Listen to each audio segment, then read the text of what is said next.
Hello everyone and welcome back to Beef Reacts. That was really excited for no reason, for honestly what was a okay. So I had to read the entire Hunger Games series before I could watch this movie because my significant other made me do that. And I finished Mockingjay in August. And let me tell you, love the Hunger Games series. I thought it was amazing. And this is going to be a hot take. I didn't love the last third of Mockingjay. I thought, narratively speaking, it was kind of they do or they don't. And, like, it points out that ultimately what Katniss did didn't really matter in the grand scheme, because her death was enough for the her death was enough for the resistance to really push forward and take the capital. Like, she already set in motion everything that needed to happen on a narrative standpoint midway through, well, at the end of the second act, really. So, like, now mind you, this is a point of contention. Me and my girlfriend argue about it constantly because she's smarter than me, and that's just how I felt about reading the third act. Just like, it was very good. I thought the pacing was a little quick. Same with, honestly, the Ballad of Songbirds and Snakes. Like, you always kind of see how much of a fucking POS Snow is throughout most of it, and then the last third, like, it just switches. And it's not that there's no slow burn or things can't exponentially grow or change. Like, it was one of those things of, like, this is spoilers, saw the gun and went, I'm just gonna kill Lucy, it's over. Like, but his inner monologue before that was like, I love her, this is it, this is my decision. I personally think Lucy Gray never actually cared about him. She never got over Billy Tope and was totally using him for herself to escape. And I'm with that. I'm with that narratively, conceptually, I'm with it. I know this is a review in the beginning, but I'll just say it. I think both the Hunger Games and this movie should be limited series, because the movie didn't really do a good enough job portraying how much of a genuine piece of shit Snow was in his inner monologue. And, like, not that irked me, but they made him more heroic than he really was. Like, he was conniving and calculating in the book. In the movie, it's just like, I'm gonna send her water to save her. No, you take the agency out of Lucy Gray when it's like they both had agency in different ways. Her surviving in the games was completely on her, not on Snow. Snow helped by getting her what she needed, but, like, it was more her than him in a lot of ways, except for the snake bit. But that's just me. We can jump into it now. I'm sorry for my rant. I just want to finish with, I love the series. I thought it was amazing. My critique of the third book is not really to say that it was bad, more of just, like, what I thought the theme was ended up not being the theme. I thought the theme was about revolution and taking over the capital, when in reality, the theme that it ends up presenting in the end is that no matter what Katniss did from the beginning of everything, she was going to be a pawn in somebody else's game. That was it. And there was no escaping it. You might think, well, Snow and Coin are killed.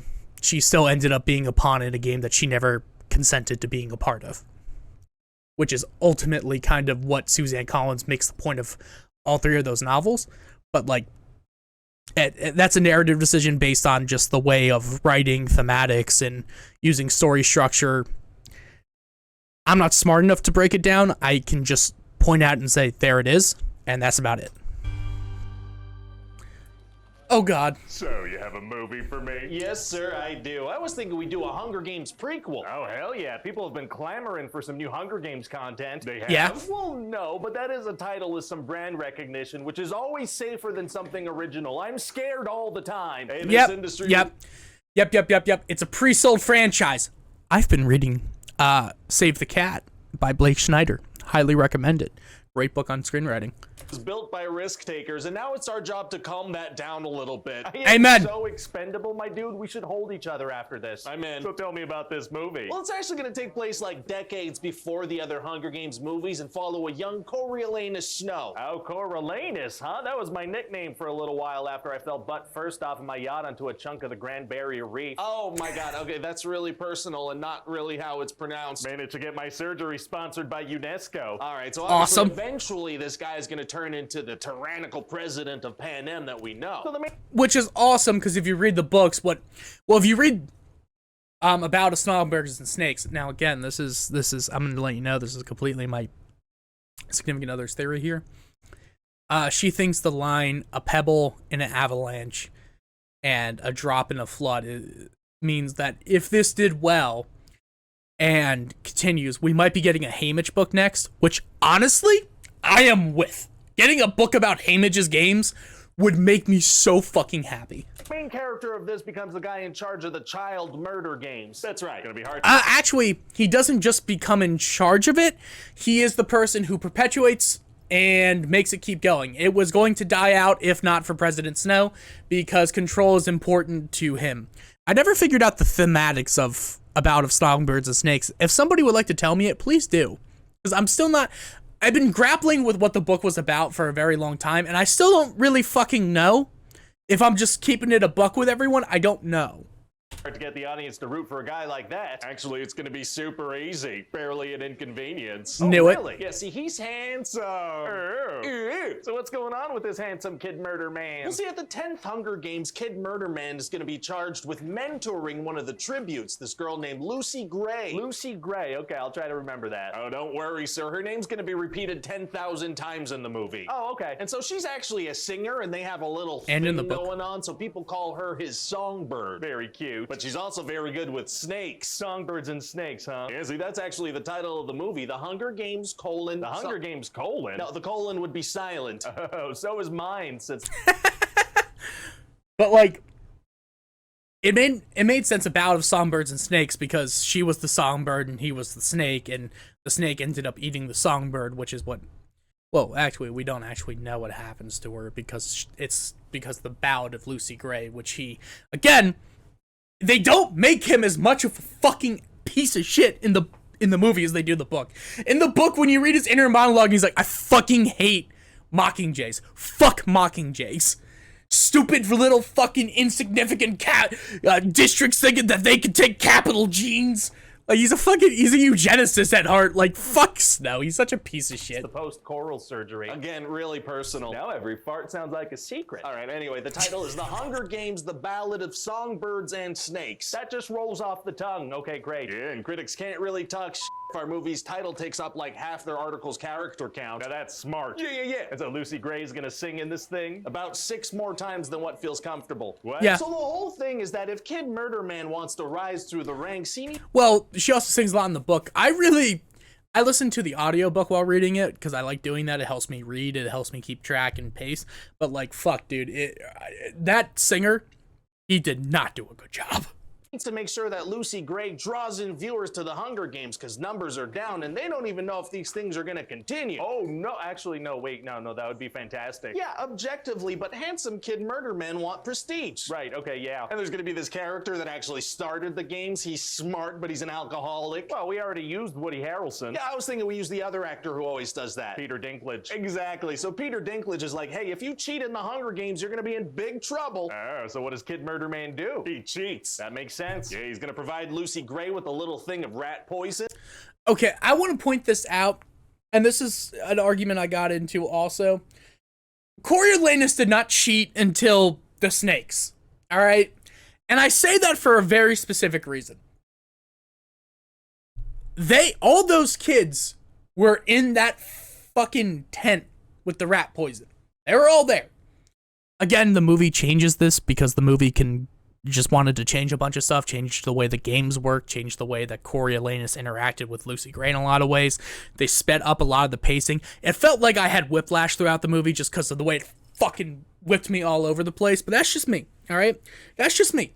I make it seem like I don't like the movie. I actually really enjoyed what it was. I just wanted more of it.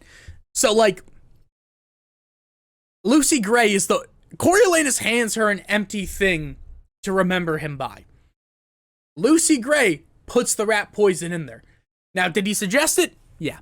But did all other 16-ish tributes also have access to the poison? Yeah. So do I call that cheating? No. Because if everyone also had access to it and could have used it, it's like, well, that's not fair. Sure. But anyone else could have used it, and it would have been dope. How does he get that to her? He just hands it to her. All the tributes are kept in a big cage before the games. No guards or security cameras? Apparently not, so she heads into the games well-equipped. Well, okay then. And Kid Murderman convinced the games master to let the public donate so they could send supplies to the tributes. Oh, that's like that thing that happens in the original movies. Yeah, weren't you curious about how that specific thing came to be? No, not really. Oh, dang it. Well, were It's you cooler in curious the about books. how that hanging tree song that Katniss sang came to be written? Not particularly. Dang it. Okay, well, since Okay, like, it was a movie made for fans. No offense, guy, if you didn't read the books, then yeah, you wouldn't be interested. But, like, this prequel novel shows you exactly how much Katniss fucked with Snow's mental. The fact that the symbol of rebellion, which he has hated since he was in high school, comes back randomly, sings the song that was written for him, and then uses it to not only spark rebellion, but change everything. Yeah, it was fucking dope. It recontextualized the first trilogy. It was a great writing by Suzanne Collins. I loved it, personally. this is a prequel, we kind of have to include pointless origin things for stuff like that. Yeah, that's Fuck fine. you. That does seem to be what prequels are for some reason. So anyway, during the games, Kid Murderman's gonna do everything he can to keep Lucy Gray alive. like what? Well, it turns out the drones they use to send supplies kind of suck, so he sends a bunch at once to hit the other kids that are about to hurt her. Oh, hell yeah. Injure those kids, handsome murder man. He's also gonna straight up sneak in and kill a kid. Oh, he's just going in and killing people. Yeah, technically he goes in to rescue his mentor friend Sejanus, but yeah, he straight up kills a kid. Sejanus. Oh, okay. And Lucy Gray is gonna kill too. She's gonna sprinkle a bit of rat poison through a vent and a kid's gonna breathe a little bit of it in and die instantly. God, how effective is that rat poison? The most effective rat poison to ever exist. Sure seems that way. And eventually the game master is gonna send in thousands and thousands of genetically modified snakes. Uh-oh. But Kid Murderman learned earlier that if the snakes know your scent, they won't attack you. Okay. So he puts a little Lucy Gray handkerchief into the snake pit before they send it in. All the thousands and thousands of snakes were able to get a little whiff of this cloth and remember her scent. That's what we're going with. That works. So then all the kids die and Lucy Gray survives. Surviving because of how much you smell is tight. Yeah. Wow. Well, We do listen, like that that. was a pretty entertaining movie for sure. Yeah. Thank you. There's still about an hour left though. Again, a limited series would have been so much better.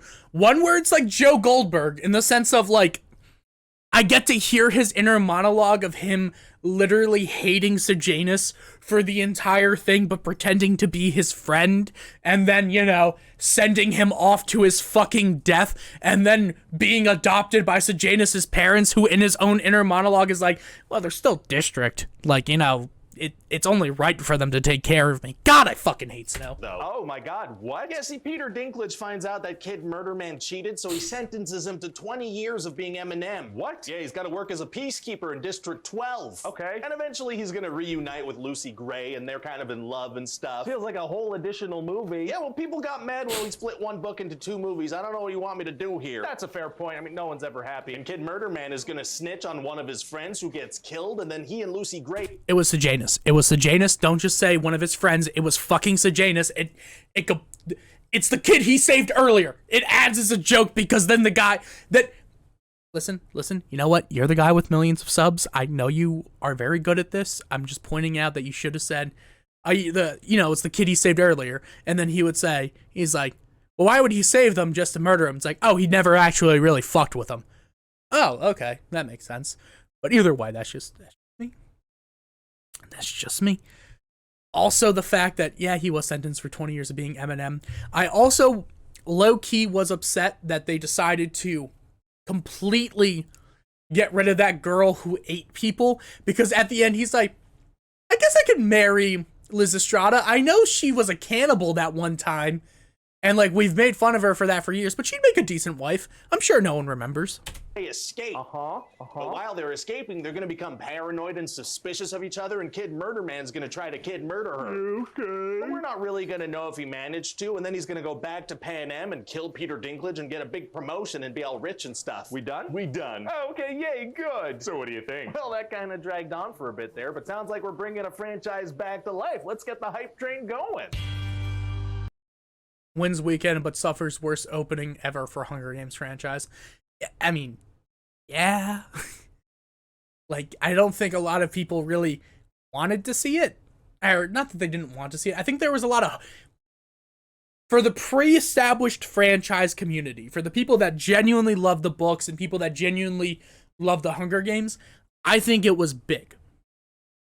For the general audience, I don't think they really gave a fuck. Because why would they? Like, it was tough. It did what it was supposed to do, honestly. Hi everybody, Ryan George here. Thank you for watching that pitch meeting. I hope you enjoyed it, despite the fact that obviously I didn't put any jokes in this one. It just didn't feel appropriate. Quite frankly, I didn't feel like it. And so, you know, maybe in future ones I'll put jokes, but... King. Okay, well, that was the end. Anyway, guys, thanks so much for watching. If you don't mind, just like, comment, share, subscribe. Question of the day is, which preteen dystopian franchise is your favorite? I've always been partial to Divergent. I'm fucking with you. God, I have never met anyone who has said Divergent is your favorite. Maybe Inkheart, that's kind of fun. I'm a big fan of Be More Chill. Not dystopian, but I just love it as a book. Genuinely, Ned Vizzini is... Vizzini? I'm just gonna say Vizzini. Is a big, like, inspiration to me as an author. A lot of his writing style I took from my own book, Acceptance Among Other Things, which is over there on my shelf. Yes, I wrote a novel. Yes, you can purchase it on Amazon if you want. Yeah, I'm shelling for myself. I'm gonna start doing it more often. I wrote a fucking novel. It's dope. Very well written. IMO.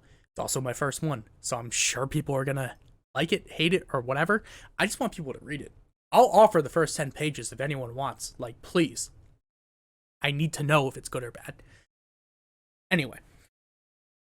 But, love Ned Vizzini. I think big inspiration in the way of his writing style. If you're interested in, like, that inner monologue type thing, great book. Be More Chill was turned into a musical. They changed the ending. It's okay.